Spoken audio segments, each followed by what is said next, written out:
Hey everyone, welcome back to Ojio Sports Fitbusters. Today we're joined by Jason from runningintervals.com. It's a great place to check out his adventures through preparing for running events, but I'm not doing it justice, so tell me a little more about it. Well, the basic idea behind running intervals as a training program is that you train real hard on the running part, and then you have to do just as much effort in recovery. I got you. So train hard, recover hard. Makes sense to me. Absolutely. Balance the equation. So let's get right into this fitness myth. I'm not even sure what the fitness myth is behind carb loading. So I want you to explain to me first what carb loading is and what the most prominent myth behind carb loading is. Sure. Carb loading is basically a strategy that a lot of runners use, and especially distance runners or any endurance athlete really, where they try to fill up their glycogen stores in their system in order to have as much energy available within their body to access during the course of any endurance event. Every event you go to, the night before, there is a carb loading dinner.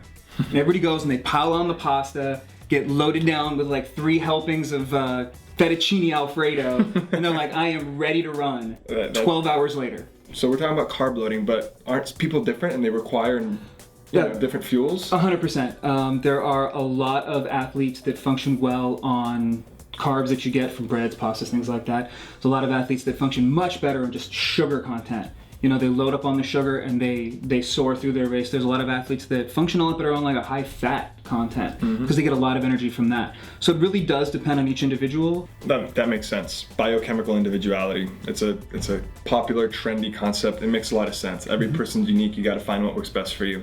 So can you tell us and enlighten me especially on how to do carb loading appropriately, like how to do it? Totally. Because carb loading is sort of truth and myth all rolled into one. And that's the confusing part about it. The idea that you can get all the carbs that you need to fill all of the glycogen stores and be ready to run for, you know, if you're a master marathon runner, 2 hours and 15 minutes, or if you're the average person, like most of the people that I run with, and you're out there running for 3.5, 4, 4.5, 5 hours. Some people run out there for 6 or 7 hours on their very first marathon.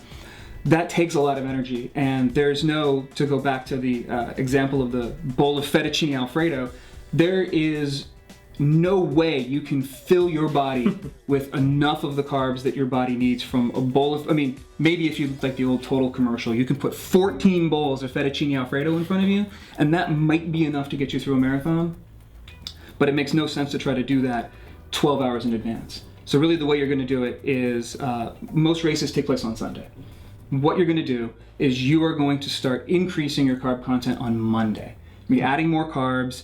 Maybe what you do is you add a little extra carbs to the food that you normally eat. Maybe you sub out some things for higher carb content just for that week, because over the course of the entire week, you're increasing and increasing and increasing.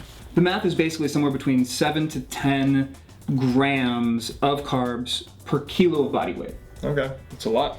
So if you go with like 8 grams for me, and I'm about $1.65, now you are in excess of 600 grams of carbs that I need. Wow. So you really need to be planning that out 6-7 days in advance, building it up, building it up, building it up over the course of time. And what it does is it allows you to get through that normal point in any race where you would bonk through just the normal nutrition that you've got. And that's, you know, about mile 20. Yeah. Bonking is a big term, and it's usually people that haven't prepared their body nutritionally for the rigors of a long race like a marathon. And the point that usually takes place is mile 20. It's that last 10K in a race that all that extra work that you do in advance on preparing your body for the event, that's where that all pays off. Okay, so a follow-up question, because this is probably important as well. Does quality, the source of carbohydrates, matter? Right. I would not recommend trying to cram 14 bowls of fettuccine Alfredo into your pre-marathon training week, for sure. No, there are a lot of really high-quality sources of carbs that are out there, and they range from vegetables to whole grains and breads and pastas, things like that.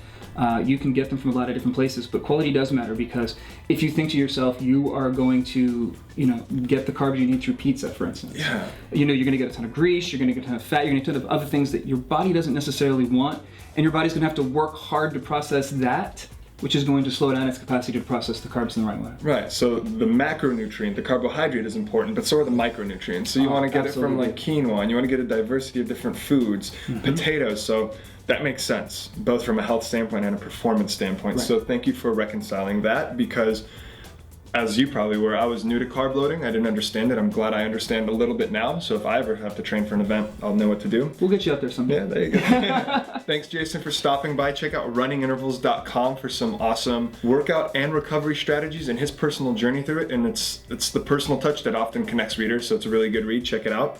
Until then, thank you guys for stopping by and watching Ojio Sports Fitbusters. We'll see you next time.